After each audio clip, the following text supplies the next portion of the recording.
One of my favorite, most valued business books is Pivot. The only move that matters is your next one. In today's episode, we have the author, Jenny Blake, on the show. So really, when we think about career moves, side hustles, anything we're up to, pivoting is not just a sign that you failed. It's really about what's your source of stability, what's already working, what are you already doing, how can you incubate this idea that you have, and then you're focusing on what's working and what your strengths are. Then you can shift very methodically in a new direction through small experiments like side hustling. You're listening to the Millennovator Podcast, where we host the most innovative millennial entrepreneurs, and you learn the secret tips, proven tricks, and profitable tools they have picked up from entrepreneurial infancy to straight up business empire, and every stage in between. And now, your hosts and money Millennovators, Jonathan and Will. Give me the mic, not down, go right down. I'm trying to sit it not down, go right down. You trying to get it not down. What's up, Jonathan? What's up, Will? We just started sporadically today. You were like, what are we going to say? And I just popped on. Turned it on and just said, what's up? I am testing you, as I hope you always test me, as Jenny Blake is going to test everyone listening today. Jonathan, after this interview, you and I looked at each other and we said, I think that's our favorite episode yet. It was, but we're not really going to give you a whole lot of information yet. You're just going to have to listen. Yeah, and you're also going to have to listen to the end of the podcast because we are doing a giveaway. Jenny gave us 4 or 5 different copies of the book to give to you, our Millennovator audience. Trust me when I say that you're going to want it. So listen all the way through because you're going to know how to get that giveaway. And one more thing, we are starting a pitch competition. What? Say what? Yeah, we're starting a pitch competition. All the details are going to be after this interview. However, let's not dilute this interview with Jenny Blake. You ready to get into it? Let's go.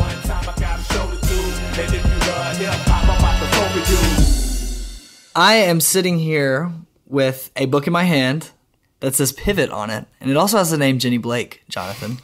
And I believe that we do have Jenny Blake on the line today. Jenny, how you doing? I'm great. If only I was sitting there in the room with you guys, then it'd be a big old happy family. Oh, I know, right? I know. Come on down to good old Alabama. You're in New York, correct? I am, yeah. It's probably a little bit warmer down here, but it's awesome. Nice. It is. It is nice, just like this book I'm holding. And I want to intro you really quick for our listeners who may not have heard your name or may not have read your book yet.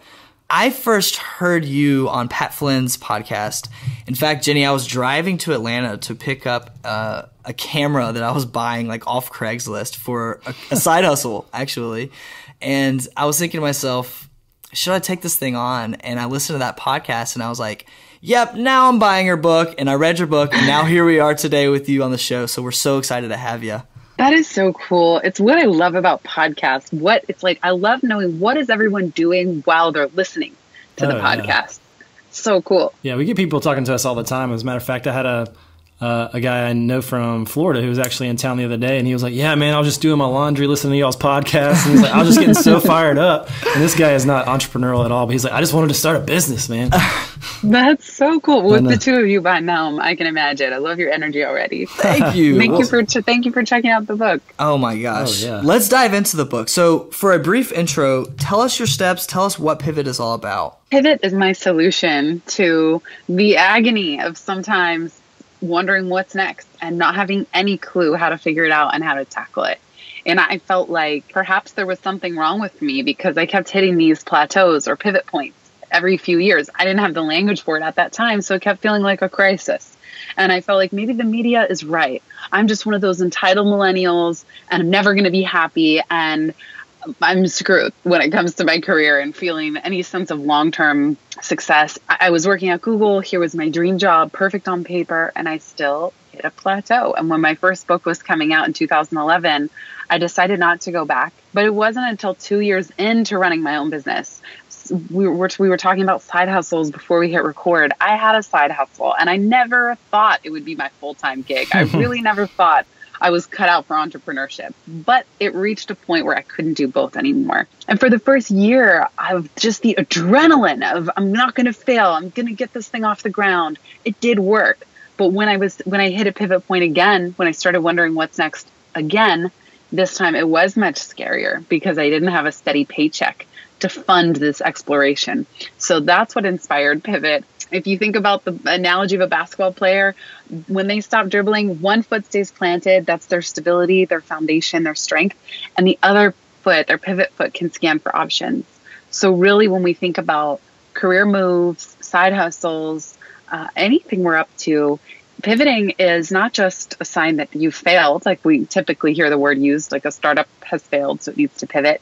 It's really about what's your source of stability, what's already working, what are you already doing, how can you incubate this idea that you have, and then you're then simultaneous to focusing on what's working and what your strengths are. Then you can shift very methodically in a new direction through small experiments like side hustling. That's so great. And Jenny, I literally just got back from the gym and was playing basketball, and I was doing a lot of pivoting on the basketball court. I love it. My boyfriend said my next book should be The Turnaround, because that's another basketball move. Yeah. That's awesome. Well, hey, I'm going to ride this analogy for the rest of my Yes, life. Yeah, the whole basketball podcast. let's go back if you don't mind. It seems to me, and correct me if I'm wrong, that Life After College, your first book, was really your start in entrepreneurship personally for yourself.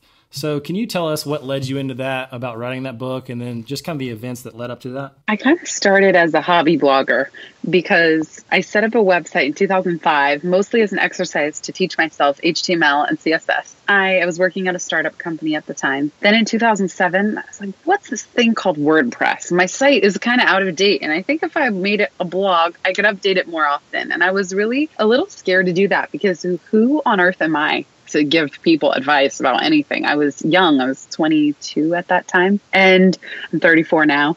I got my beginnings of just thinking, life after college is confusing, and how can I be helpful to people? I've read so many books. I've figured out a lot on my own. How can I just share and be a curator? I didn't see myself as any kind of expert, but how could I be a curator? I've always enjoyed reading and learning and then teaching and sharing. So I did not think I was going to become an author right away. I didn't ever have an ambition. The way that I think someone now, if you kind of start a blog or a podcast, you can very directly see other people who are doing it, who are making a full living off of it. Oh, yeah. And that wasn't in my realm at the time, but I did get the idea to do this book. I wanted it to be like a portable life coach for 20-somethings.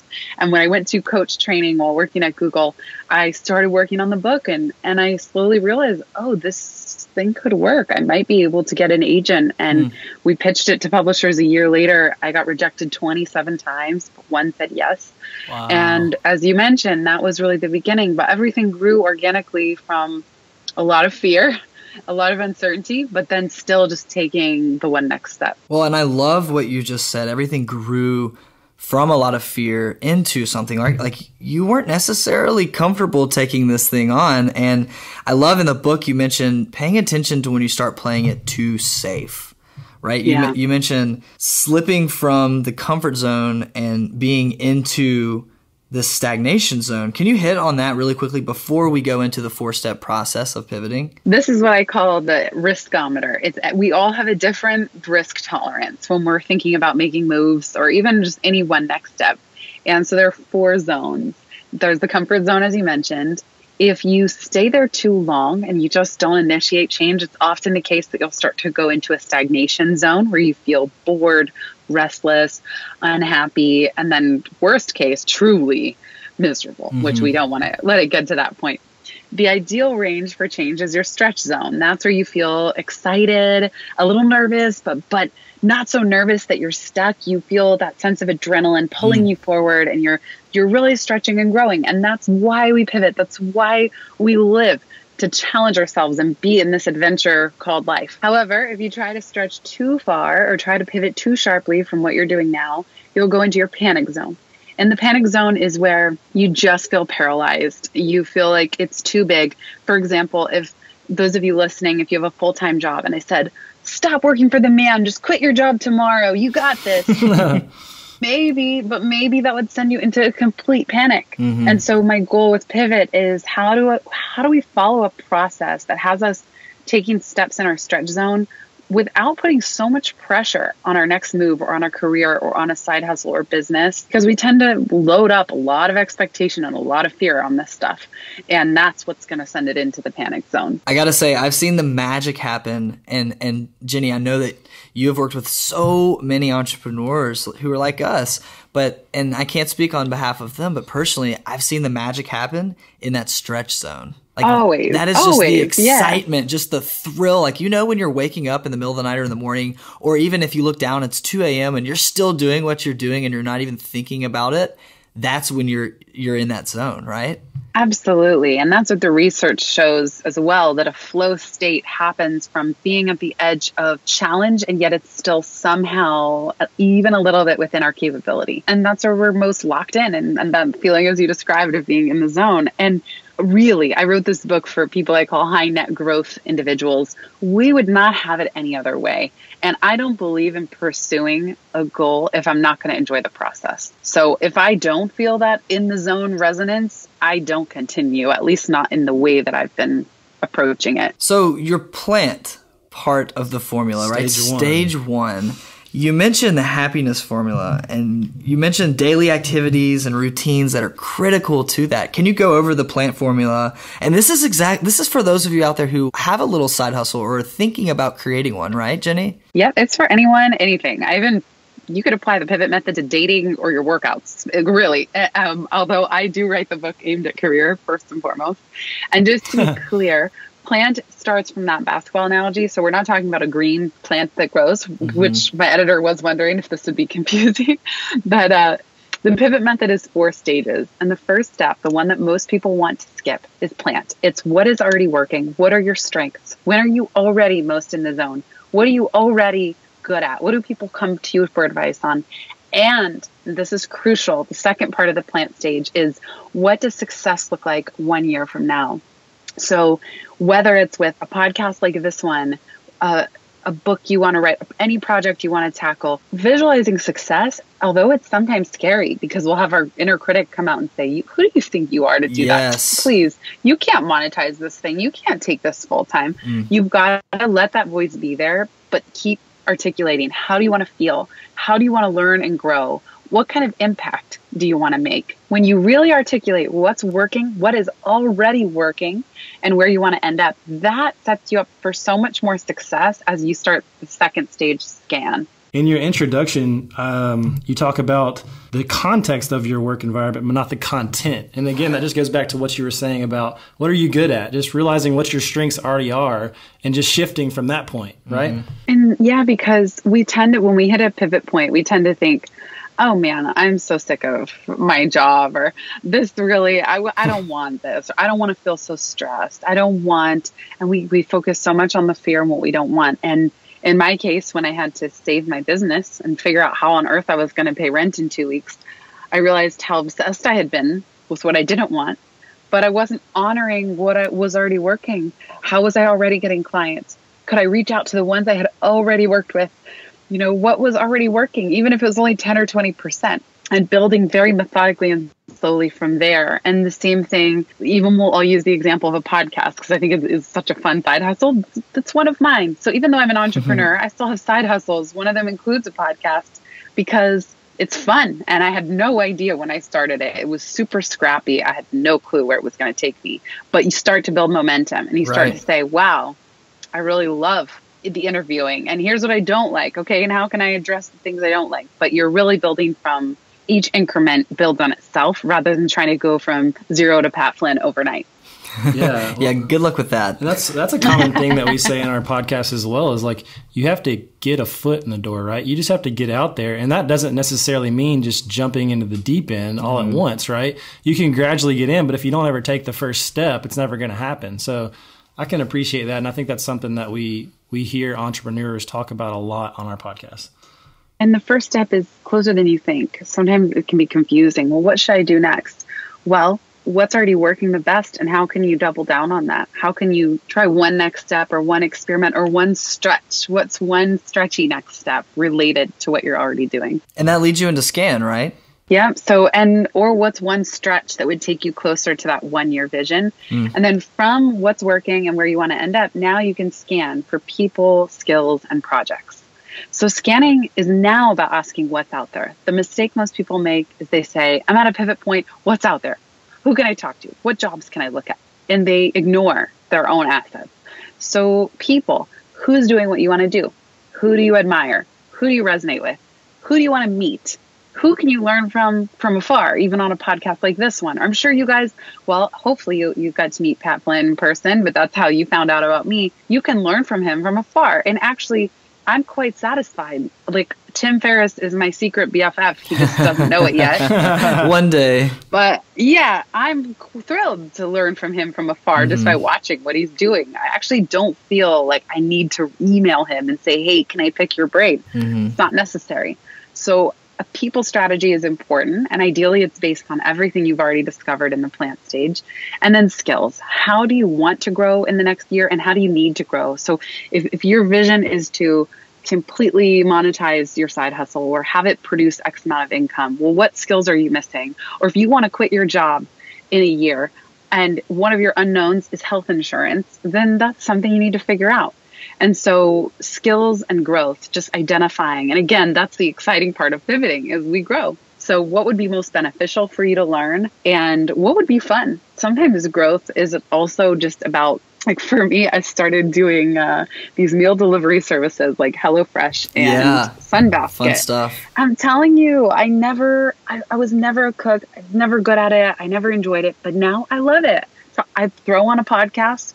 I'm so happy to just get a bag of stuff, and my job is assembling it for 30 to 40 minutes, and I love it. So that's a skill I'm developing that, although it doesn't directly relate to my business, it certainly improves my overall quality of life. That's well, let's be honest, sometimes, and I know that you do have a podcast, so sometimes what you get is a bag of stuff, and you have got to work through it, disseminate it, put it in the show notes, and so there is some carryover there. And you mentioned... Oh, I like that. Right? That's a good analogy. Yeah. Yeah, there you go, HelloFresh. You know? I know, like, let's get them advertising for this show. Like, throw some affiliate links in there. And right on. I am all monetize this episode. And hey, Jerry Seinfeld actually is coming to Birmingham in January. I love Jerry Seinfeld. I grew up watching Seinfeld, like, in our guest bedroom in our little TV with the antenna on it with my dad, like... Huge fan. So when you mentioned that in the book, I was like, yep, love it. But you mentioned him kind of going and starting a side hustle, and him starting Comedians in Cars Getting Coffee, right? Like, it was kind of in the same vein. Like, everybody knows Jerry Seinfeld from Seinfeld. He's a funny guy. Not everybody knows he loves cars and coffee. So why would he not, like, combine those two things and take advantage of it? I'm so glad you brought this up. I don't know if anyone's mentioned that example on a podcast, but I love this one, which is that we can see Jerry Seinfeld's pivot from Seinfeld, which he calls a show about nothing, to Comedians in Cars Getting Coffee. It's exactly his strengths. Yes, it involves the TV format, but he pivoted to web TV because he was curious about the format, and he wanted to learn, and he wanted to make it a viable business. So he got sponsors. So he took his three loves, comedians, cars, and coffee. And once again, he's created a show about nothing. So he just took that same concept. And I love the Obama episode. And he says to Obama, I think Obama makes a joke, and Seinfeld says, there is nothing more nothing than this. That's great.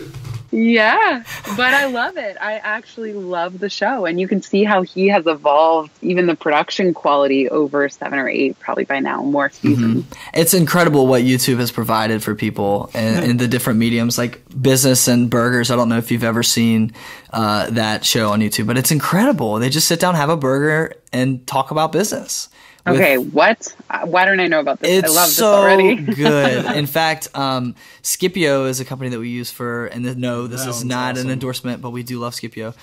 They utilize SMS messages, and it's such a great episode. Anyway, check that out, Jenny. But what do you mean they utilize SMS? Business and burgers? Yeah, no. Well, Skippy, the business, so they do automated funnels through text messages, which is really, really cool on the marketing automation side. Yeah, super cool business. Really great startup in Utah. I believe they're in Utah. Yeah, they got a sweet office space too. let me actually say something about this, which is that this is the best time in history to start something. And we've now talked about several apps and tools and services, not to mention the learning from podcasts at our fingertips. They're in our phone. I order my meals. It helps me eat.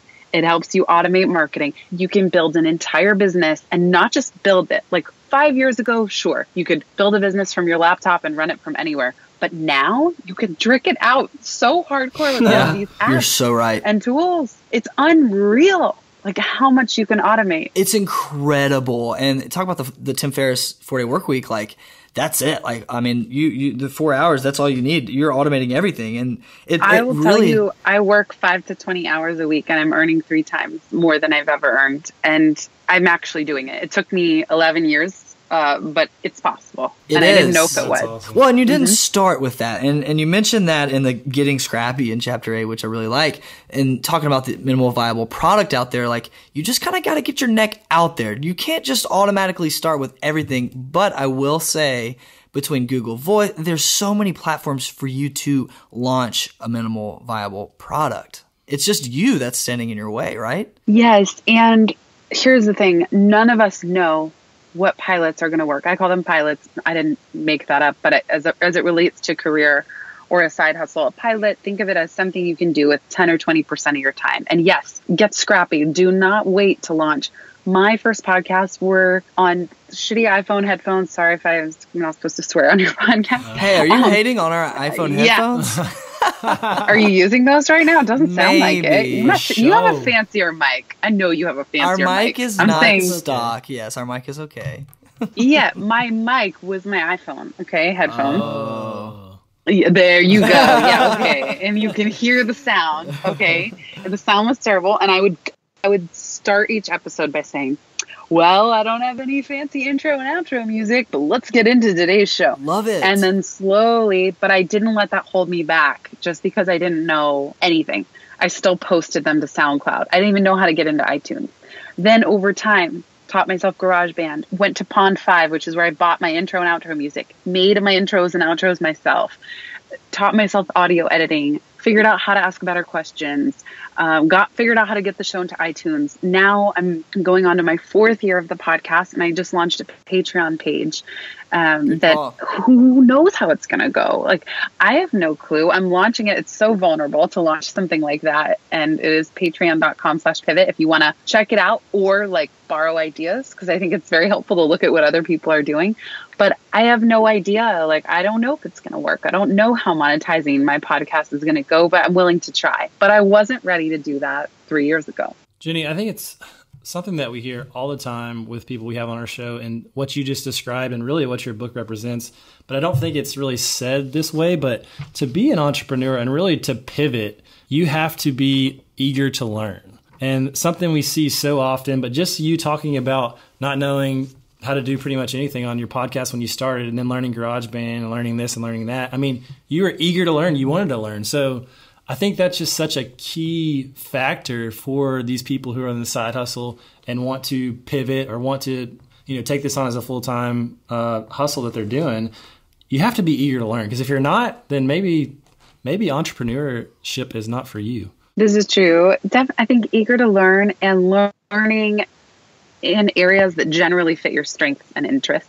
Right. Because I love tech and I love learning new technology and gadgets and all of that. So it was fun for me to learn GarageBand, where someone else might have been just hating life and should have outsourced it to an audio editor from the get-go, so that's cool too. And I love what you said about overall, because I do think that running a business is the straightest path to personal growth. I mean, let's say building a business, being in a relationship, and I don't have kids, but having kids, but I don't know what else would call up all of your demons and have you just have to really wrestle with what are you afraid of and how can you.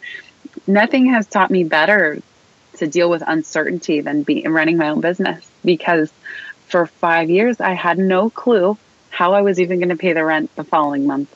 And that was not me. I used to save my birthday money since I was 8 years old and have savings and I was like so frugal. So that was terrifying, but it taught me, and now I don't freak out about it. And you wouldn't have it any other way, if I had to assume. You are correct. People ask me if I regret leaving Google, if I ever regretted it, even when I was at $0 and couldn't really enjoy New York. My mom was like, when are you going to go get a real job? But I never, not for 1 second. I've been on my own now 6.5 years. Did I regret leaving Google? I actually still work with them today as a consultant. They use Pivot internally. I loved working there. I just don't wish it was there full time, and I never have since I left. That's awesome. Fantastic. I love those words. And for those of you listening, we've got some notes on how to take on some pilots and like some best practices. I'll just include a few of those. Jenny, I know you've got that's another thing I love about your book. You've got a couple graphs, tons of bullet points, like number 1, number 2, number 3. I'm that kind of person who learns that way, so I really dig that. But I'll put some of those in the show notes. And then I want to talk about, Jenny, the launch. And this isn't necessarily the Jeff Walker launch, right? This is taking this thing on full time. You talk about some barrier moments. To me, I read a lot of those as like excuses as to why you shouldn't. But you share a lot of those later on in the book. Can you talk about that? Sure. The biggest fear a lot of people have is, what if I fail? What if I try and launch? Launch is when you go all in on the new direction. So you launch the podcast, you quit your job, you start taking on your first clients. Maybe you move roles within your job. It's not always huge, drastic changes.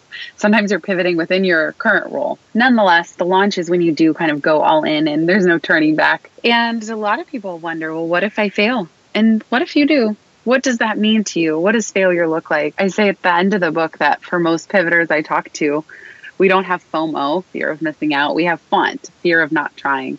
And that ultimately it's way scarier to imagine ourselves staying stuck and stagnant and not honoring our own integrity around the desire to grow and change. That's way worse of an outcome than trying and, quote, failing. And what is failing anyway? Because one of the beautiful things about business, I kind of feel like the market is a meritocracy, as in if you launch something and it doesn't work, you're not a horrible person. It's just you just didn't get it right in terms of the product or the audience or the timing or the tactics. So every single thing you do can teach you. I couldn't agree with that more. But the sad thing is, many people choose unhappiness over uncertainty, right? Yeah. But why is that? Because we're scared. Yeah. And that's normal. Yeah. If you feel fear and insecurity and uncertainty, you're human. And it actually means you're stretching yourself. So it's all good. I would never say to someone, like, crush your fear, smash it, destroy it. It's okay to have fear. Like, just have your fear. It's fine. Just keep going. Absolutely. That's awesome. Jenny, this has been phenomenal. I could sit here and talk to you for an hour, but number one, I know you're a busy gal, and you just released the paperback version. Congratulations. Thank you so much. And for those of you who have been listening, we are giving away a few copies of Jenny's book. You can head to our Facebook. That's just search Millennovator.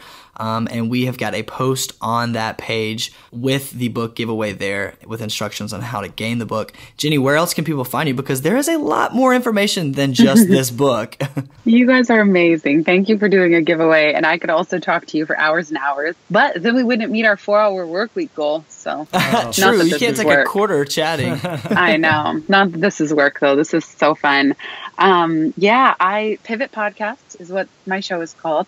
And I also have a private community for side hustlers and solopreneurs that I do live Q&A calls every 2 weeks. We have a Facebook group and every course and template I've ever created. So that's at pivotmethod.com/momentum if any of you want to be part of the inside crew. Well, Jenny, thank you so much for being on the show today. Thank you. The pleasure is all mine. You both are so good at what you do, and keep going because you have a really special dynamic and format. So it's just an honor to be here. Thanks for having me. And big thanks to everybody for listening. That means a lot. From New York to Alabama, right? Woo.